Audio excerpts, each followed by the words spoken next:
జరిగింది।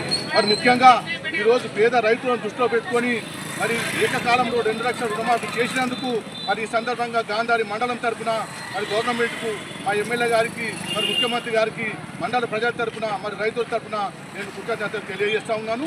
మరి ముఖ్యంగా రైతు ప్రభుత్వం అని చెప్పుకునే మా కాంగ్రెస్ గవర్నమెంట్ ఏదైతున్నదో మరి ఏ అయితే హామీలను ఇచ్చిందో అట్టి హామీలను ఖచ్చితంగా నెరవేర్చి మరి పేదల పక్షాన నిలబడుతున్నది। మరి గతంలో గవర్నమెంట్ పేద ప్రజలమని చెప్పుకొని మరి రైతులకు బేడీలు వేసిన ఘనత ఆ కేసీఆర్ గారిది అయితే ఈరోజు రైతుల పక్షాన పోరాటం చేసి మరి గెలిచిన తర్వాత ఏదైతే హామీ ఇచ్చిండో మరి హామీని నిలబెట్టుకున్న ఘనత కాంగ్రెస్ పార్టీ రేవంత్ రెడ్డిది మరి మా ఎమ్మెల్యే గారిది అని చెప్పేసి ఈ సందర్భంగా నేను మనవి చేస్తూ ఉన్నాను।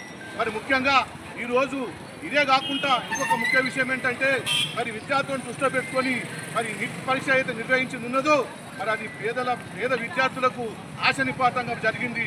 అది పేపర్ లీక్ అవ్వడము మరి సెంట్రల్ గవర్నమెంట్ యొక్క వృత్తి తెలివి తక్కువతనానికి నిదర్శనం అని చెప్పేసి ఈ సందర్భంగా మనవి చేస్తూ ఉన్నాను।